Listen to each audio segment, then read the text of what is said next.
Baiezkoaren aldeko iritzia edatu da Europako Batasunean energia merkatuetan modu zuzenan esku hartzeaz, gasaren eta argindarraren prezioa merkatu ahal izateko. Gaur izan dute bilera gobernu buruetako teknikariek eta etzi izango da energia ministroen txanda mahai gainean duten neurrietako bat bete-betean doa. Europar Batasunak bere buruari jarri izan dion muga batekin merkatuak bakean uztea izan ere, gasari gehienezko prezio bat ematea aztertzen ari dira. Iberiar penintsularekin ekainean egindako salbuespena zabal daiteke, kontuan hartuta, han beste lekuetan baino gutxiago igo direla argindarraren prezioak. Gasaren prezioa zehazki nola mugatuko duten da ikusi beharrekoa. Hor, ondoko proposamena egin du gaur Europako Batzordeak Errusiako gasari topea jartzea eta energia konpainiei diru sarrerak murriztea.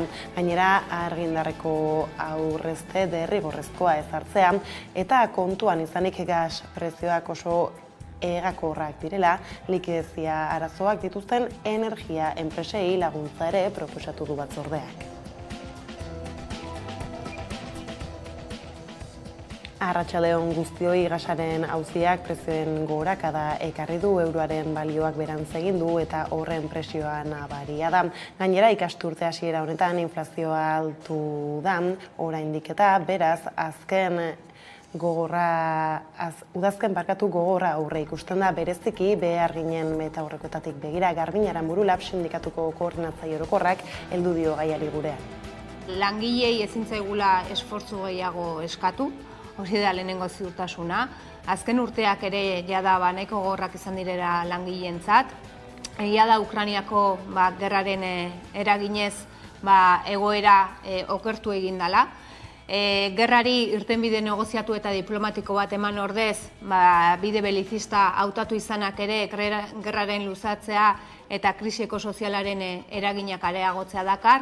Baina testuinguru horretan, esan bezala langilei esfortzu gehiago ezin zaio eskatu, ez? Langileek azken urteetan 2011tik ona, erosalmenean bataz beste 6.000 euroko galera bat izan dugu esaterako, ez? Sindikatu ez, irailaren 10ean larun batarekin, Izturako herrian Euskal Laborarien Batasunak 40 urteak ospatuko ditu egun osoko egitaragua proposatu du Ipar Euskal Herriko bizi sozial eta politikoan, baina bereziki laborantza herrikoiaren alde paper garrantzitsua bete duen sindikatuak.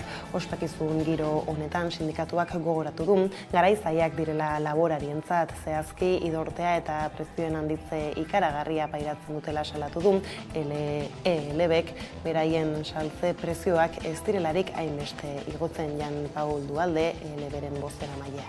Aldaketa klimatiko horren ondorioak agertu dira, guk ustean biziki zaluago. Eta idorte hoi dela kausa piskat, edo estakuru, eta gerla famatu hoi dela estakuruen ustez. Aitzin COVID-a izan zen, prezioak igo dira. Ezin jasana heldu da etxaldetan, eguneko 50 ton hoia da, kasi kuranta, ezin txinetxea da. Ondoko egunetan laborarian ekezia malin badira, beharko dugu elgerrekin mitzatu. Eta ikusi zeiten dugun konkretuki laborariek ez ezaten beren etxaldeak ez izaten zera. Zenta hori da gure beldu jaundia, heldu den negunibus, bazkaik edo ez da edo kristoen prezioetan da, sosik ez da etxaldetan, gure salmentak ahun guti emendatzen dira. Ustot ondoko honetan, helben lana izain den, beti izan dena, edo zein laborarin defenditzea bizi alizeiteko.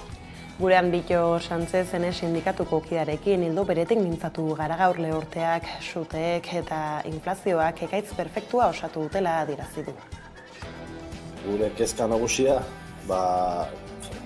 asko daude. Lehortetik hasita,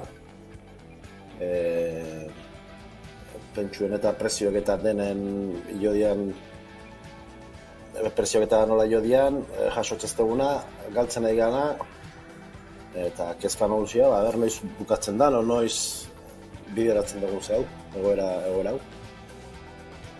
Telako lerreburuekin jarraiki, Jaizkibel konpainia urteroko eran aterako da bihar, Hondarribiako alardean desfile baztertzailearen aurretik konponbiderik ez da bideratu Izurriaren urteetan, baina aldaketa gogoa agerikoa da. Entxeguak oso ondo joan dira, azken egunotan jendea alde sumatu dute espaloietan eta desfilea bera jendetsua izango dela argi dute. Entxeguetara egunotan hurbildu baitira 100 pertsona asko gainera gazteak. Irudi indartsuak zabaldu dituzte sare sozialetan datorrenaren erakusgarri. Izurraren aurretik Hondarribian ospatu zen azken alarde egunean 2019an lehen aldiz lortu zuten kale nagusia konpaineren aurkako plastiko beltzik inork zabaldu gabe igotzea eta hori bera bihar errepikatzea espero dute. Aldarriak ordea bizirik dira, baztertzailea da oraindik alardea eta ohi dutenez justuaren aurretik desfilatuko dute Jaizkibel konpainiako gizonek eta emakumeek iragan 25 urteotako helburu berarekin alardaren parte izan nahi dutela aldarrikatzeko. Goizeko 8:00 abiatuko dira. 2012ko urriaren 21ean Gasteiz izendatu zuten Europako hiriburu berdea 10 urte pasa dira eta Arabako eta Euskal Autonomia Erkidegoko erakundeek ospakizun berezia antolatu duten. Jonathan Moreno Gasteizko alkatetza arloko koordinatzailea. Energiaren arloan pausoak eman ditugu, pausoak eta besteekin alderatuz pauso potenteak dira, baina hor dago nire ustetan egin behar dugun biderik handia. Eta Arabatik mugitu gabe Euskal Herriko Unibertsitateko arkeologoek gaubean aurkitu dute Araba, Bizkaia eta Gipuzkoako eremuetako gaztelurik zaharrena izan daitekena. Aztarnategian egindako bigarren indusketa kanpainan egindako aurkikuntzen arabera, 6. eta 7. mendetara arte okupatua izan zen. Berbeiako gotorlekua 849 metroko altueran dago. Gaubean Arabako barrio eta Batxikabo herrien artean gune horietako erdiaroko beste gotorleku batzuetan ez bezala, leku horrek ez du defentsa sistema handirik, naiz eta inguru horretako goi erdiaroko botere gune nagusietako bat izan adituek diotenez. Normaltasunera itzuli dira Ordiziako Euskal Jaiak 3 urteren ondoren iaz ezen azokarik egin, baina gazta txapelketari eta enkantari eutsi zioten txapelketa ateak itxita egin bazen ere. Aurten azokak eta txapelketak normaltasun osoz egingo dira. Horrela Ardilatxaren edo Karrantzako esneaz egindako gazta lehiaketaren 59. aldia da gaurkoa. Halere, gazta ez da izango eguneko protagonista bakarra, nekazaritza munduarekin lotutako beste lehiaketa batzuk ere izango dira. Esaterako fruitu eta barazki lehiaketa izango da, baita perretxiko erakusketa ere.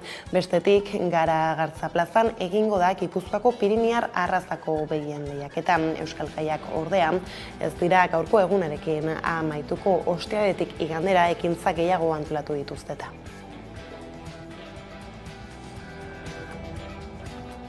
Baionak 2023ko Frantziako Turreko etapa bat hartuko du joan den urtarrilaren 26an 2023ko Frantziako Turraren irteera aurkeztu zuten Gasteizen eta Irunerainoko ibilbidearen berri eman zuten. 3. etapa Baionan bukatuko zela denen ahotan izan bazen ere, ofizialki horren berri ez jasotzeak galderak sortu zituen.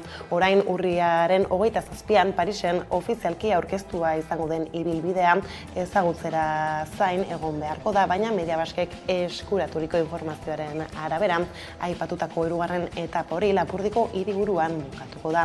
2023ko Turra Bilbotik abiatuko da uztailaren 1ean larunbatarekin. Lehen etapa Bizkaiko hiriburuan hasi eta bukatuko da. Txirrindulariek 195 kilometroko ibilbidea egin ondotik, biharamunekoa Donostiara doana ere gisa berekoa izango da.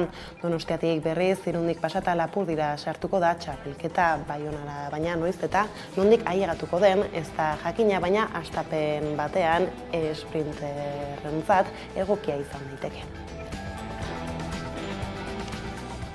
Lerroburuak horrela heldu die zaiogun eguneko argazkiari energiaren bueltan. Atzo Sánchez Espainiako presidentea senatuan izan zen energia krisiari aurre egiteko neurri esanguratsuenak iragartzen. Hor Sánchezek baztertu egin du neurri dramatikorik onartzea eta laguntzak iragarri ditu industriarentzat. Bestak beste, kogenerazioa erabiltzen duten industriei salbuespen iberikoa aplikatuko diete. Ildo horretan EAJak eta Euskal Herria Bilduk egiturazko neurriak defendatu dituzten krisi energetikoari aurre egiteko udan erbeo. Espainiako Senatuan energia krisiari aurre egiteko neurriak izan dituzte hizpide. Gobernu presidenteak hitzeman du ez dela negu honetan neurri dramatikorik ez itzalaldirik izango, eta aurki industriari zuzendutako neurri berriak izango direla iragarri du. Kogenerazioa erabiltzen duten industriei salbuespen iberiko aplikatuko diete, euskal industriako papertegi eta enpresa handiei mesede egingo dien neurria da hau. Enpresa industrial asko ataka larrian jarri ditu energia prezioen garestitzeak, eta Espainiako gobernuak iragarri du aukera emango diela enpresa gehiagori aurrerantzan euren faktura murriztu ahal izateko. Pedro Sánchezek senatuan iragarri duena izan da salbuespen iberiko ezarri ahal izango dutela eta horrela prezio mugatoz probestu kogenerazioa erabiltzen duten industriek, alegia gas kontsumo handia dutenek. Eta neurri honek eragin handia izango du euskal industrian. Izan ere lantegi ugarik erabiltzen dute elektrizitatea eta beroa sortzeko erabiltzen den kogenerazioa deituriko teknologia. Araban, Bizkaian eta Gipuzkoan 97 enpresa dira erabiltzen dutenak. Horiek 374 megawatt sortzen dituzte, Espainian sortzen den potentziaren 8%. Papergintzan, enpresa kimikoetan, keramiken eta ongarrien sektorean erabiltzen da gehien bat kogenerazioa, eta horien adibide ditugu Zikuñaga, Smurfit, Kapa Nerbion edota Papres bezalako papergintza sektoreko enpresak, baita Petronor edo Michelin industria handiak ere. Senatura itzuliz salbuespen iberikoa enpresa horietara zabaltzeko neurria txalotu dute jeltzaleek. Me alegro de que haya reflexionado sobre algunas de las medidas que ya mi grupo tanto aquí en el Senado como en el Congreso venía planteando y que haya decidido aplicarlas y ponerlas en marcha. EH Bilduk bestalde energia sektorean eskuartza handiagoaren beharra defendatu du. Euskal Herria Bildu considera que hacen falta medidas estructurales, sistémicas.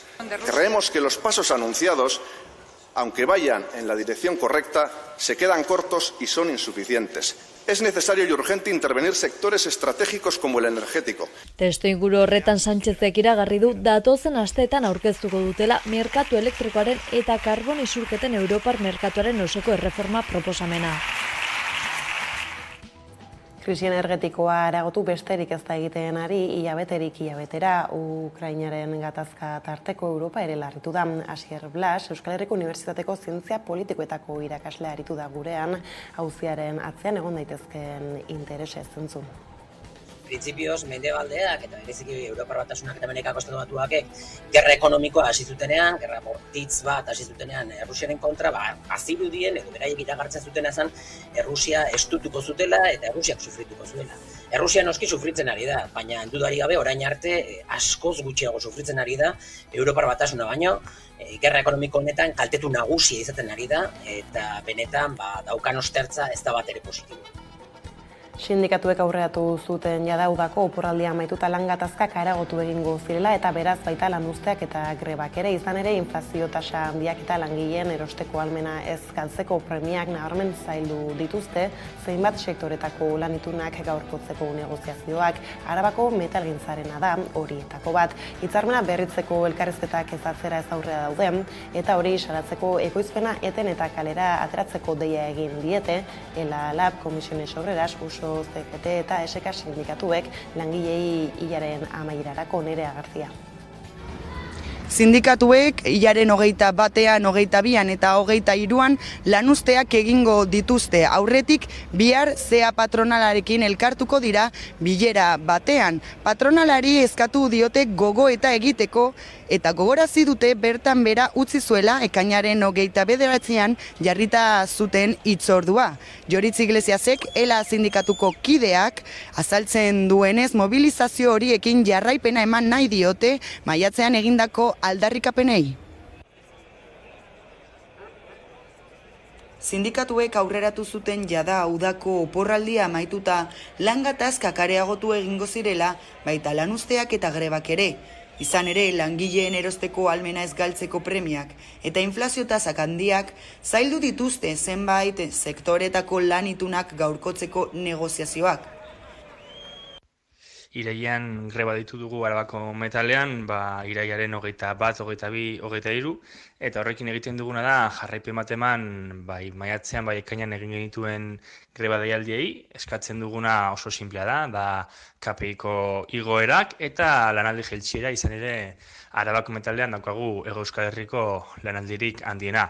Hortaz aparte, lan osasunean, berdintasunean, bajen osagarrietan eta beste kontuetan ere hobekuntza batzuk ere eskatzen ditugu, baina orain garrantzia ematen ari gara lanaldi jaitxeari, KPI-ari eusteari, izan ere SEAk horri ez du mahai gainean jartzen. SEA patronalarekin elkartuko dira bihar, hala ere gogorazi dute ekainean patronalak bertan bera utzi zuela jarrita zuten hitzordua, eta salatzen dute negoziatzeko borondaterik gabe agertu zela hurrengo bilerara. Sindikatuek adierazi dute hitz egiten jarraitzeko nahia dutela, hala eta guztiz ere, uste dute greba dela behar duten lan hitzarmena lortzeko bide bakarra. Beraz, bihar ezustekorik ez badago, irailaren 21, 22 eta 23 lanuzteak egingo dituzte Arabako metalgintzako langileek. Bestaetik lan arloko kontuekin jarraiki Hego Euskal Herriko etxeko langileak urrian hasiko dira langabeziarako kotizatzen. Espainiako gobernuaren dekretuak 34.000 langileren baldintzak duiniko ditu, baina elkarte diote oraindik badela zer hobetu.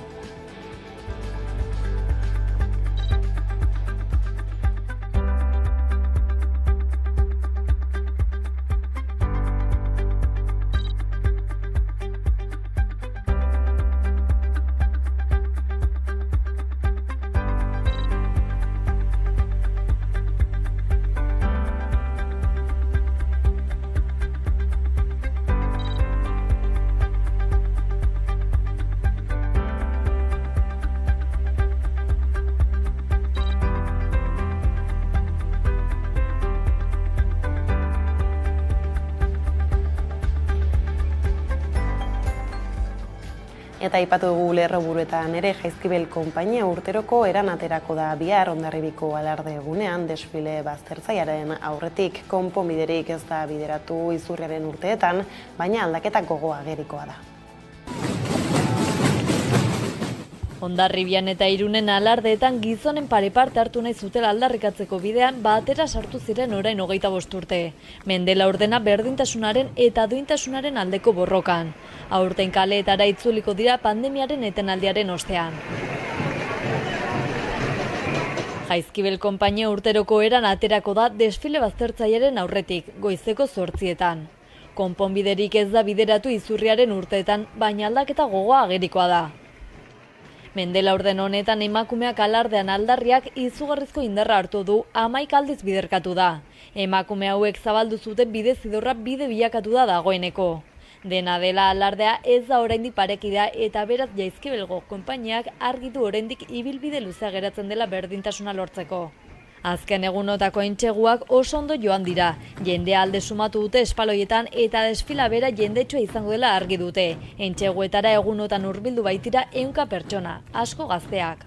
Izurriaren aurretik Hondarribian ospatu zen azken alarde egunean 2019an lehen aldiz lortu zuten kale nagusia konpainiaren aurkako plastiko beltzik inork zabaldu gabe igotzea eta hori bera bihar errepikatzea espero dute.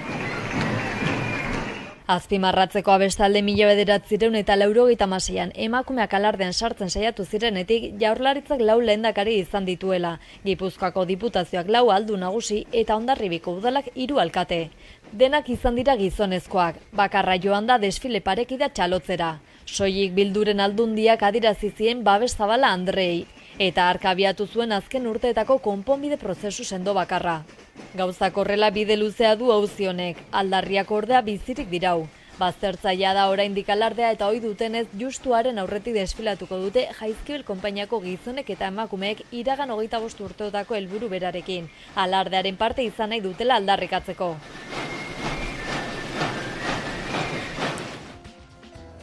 Hondarribitik Gasteiza aurki beteko dira 10 urte, hiria Europako hiriburu berda izendatu zutenetik Nerea Garzia. 2022an 10 urte beteko dira Gasteizek Europako Green Capital izendapena jaso zuenetik. Arabako eta Euskadiko erakundeek baita fundazioak ere hainbat ekitaldi eta jardunaldi antolatu dituzte hurrengo hilabeteetan. Antolatutako ekintzen artean aipatzekoa da Zaz abeslari frantsesaren kontzertua urriaren 7an Foru Plazan. 2012ko urriaren 21ean Gasteiz izendatu zuten Europako hiriburu berdea. 10 urte pasa dira eta hiriko baita lurraldeko erakundeek bere agendetan izan dute ingurumenaren kontzientziazioa zabaltzea eta indartzea. Urtrena ospatzeko Gasteizko udalak, Eusko Jaurlaritzak, Arabako Foru Aldundiak eta Vital Fundazioak hainbat ekitaldi prestatu dituzte. Hasiko gara irailaren 14an eta ordutik urriaren 21 arte ekitaldi kulturalak eta ondo osio edo osioarekin erlazionatutako ekitaldiak prestatuko ditugu. Irailaren 14etik 28 arte antolatu ditugu herritarren parte hartze guneak, hausnarketa eta parte hartze gune ezberdinak antolatu ditugu, bai gazteentzat, bai nagusientzat, helduentzat, umeentzat, herritar ororentzat, 8 esparru ezberdin antolatu ditugu, zenbait gaiarekin ere erlazionatutakoak izango dira ere, energia, mugikortasuna, hiri diseinuarekin erlazionatutako esparruak eta parte hartze esparru hauek izango dira jendearekin edo hiriarekin partekatzeko 10 urte hauetako hausnarketa bat, zein motako aldaketak izan ditugun eta zein motako aldaketak egin behar ditugu datorren urteetan. Udaletxeak adierazi duenez, 2012tik aurrera paso asko eman dira zenbait arlotan, hala ere, egiteke eta hobetzeke dago. Energiaren arloan pausoak eman ditugu, pausoak eta besteekin alderatuz pauso potenteak dira, baina hor dago nire ustetan egin behar dugun biderik handiena. Antolatutako ekitaldi eta jardunaldi gehienak doakoak dira. Hitzaldi eta jardunaldi batzuek inskripzioa behar dute, udaletxeko web orrialdean egin daiteke. Urte politikoari hasiera eman diote Euskal Herriko talde parlamentarioek elkarri mokoka egin ere. Begi bat jarria dute datorren udaberriko bozetan eta bestea energia krisiaren eraginetan bitartean gobernuei egindako eskaerak ere ez dira falta. Eusko Jaurlaritzak eskumenen eskualdaketa sustatzeko eskatu dio Madrili. Nafarroako gobernuak berriz azalpenak eman beharko ditu maskaren auziagatik. Horrez gain ikasturte berriak aldaketak ere ekarri ditu bereziki Nafarroako gobernuan begira.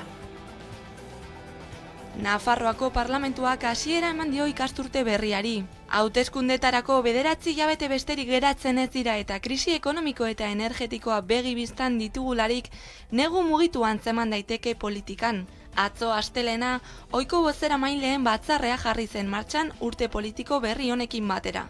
Bi izan ziren parlamentuan jorratutako gai azpimagarrienak. Lehenik eta behin ekonomia eta ogasuneko kontseilaria den Elma Saizek Nafarroako gobernuaren bozeramaile gisa arituko da hemendik aurrera. Saizek Javier Remirez lehendakari ordea ordezkatuko du.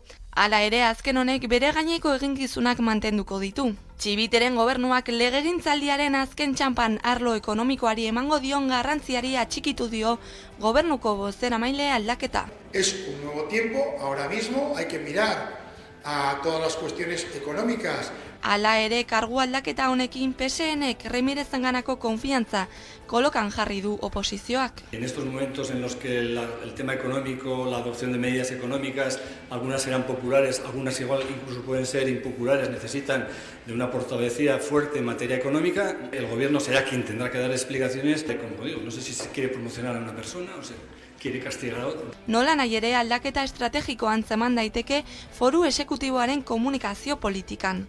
Inflazioa handituta eta adosteke dauden aurrekontuekin, Saizek protagonismo handia izango baitu datozen hilabeteetan. Bestetik, Sodenako musukoak izan ziren protagonista parlamentuan. Sodena enpresa publikoak 2020 urtean 1,2 milioi musuko erosi baitzituen.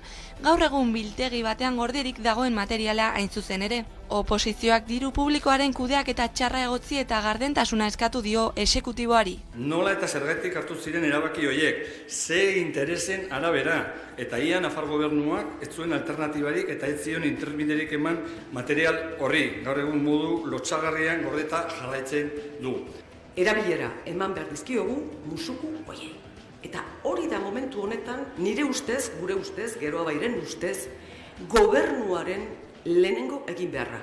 Musuko horiei erabilera emateko lehentasuna alderdi guztiek amankomunean mantendutako eskakizuna izan da.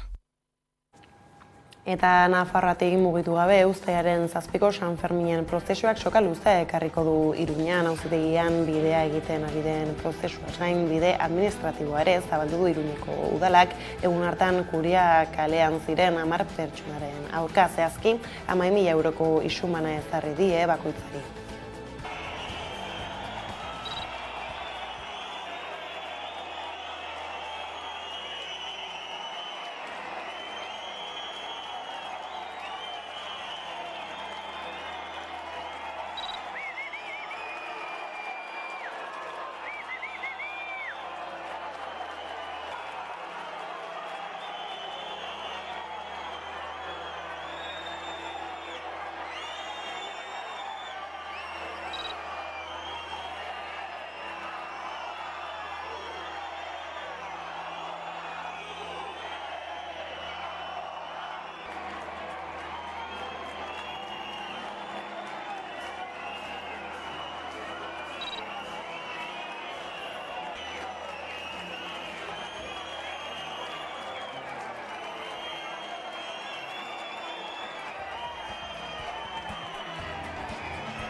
Ordea, Nafarroako bandera erraldoiarekin diru publikoa xahutu eta gainkostuak isilarazi izana egotzi diote Enrique Maia alkateari. Adierazpen instituzionala onartu dute bart, Iruñeko udalbatzan Euskal Herria Bilduren, PSNren eta Geroa Bairen botoekin.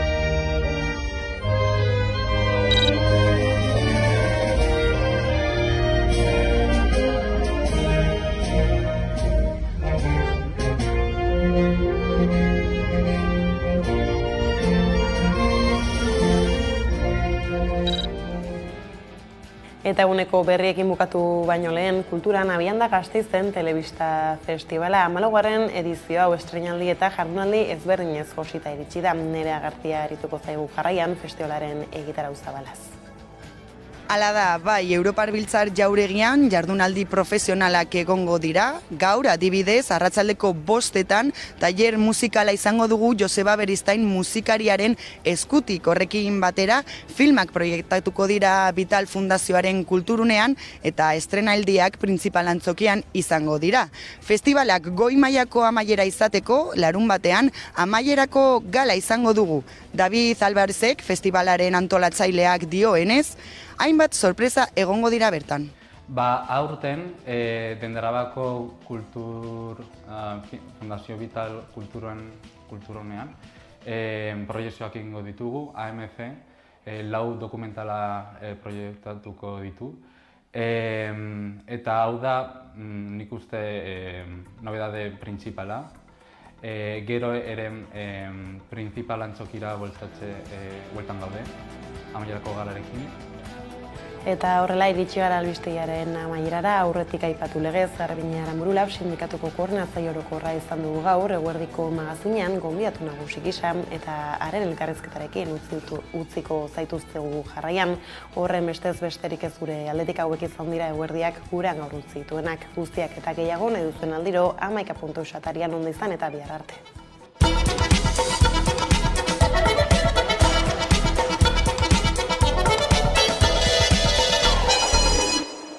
Egunero legez, eguneko elkarrizketariatea irekitzeko ordua heldu da, eta horretarako gaurkoan gurekin daukagu Garbiñe Aranburu, Lab sindikatuko koordinatzaile orokorra, eguerdion, ongi etorri.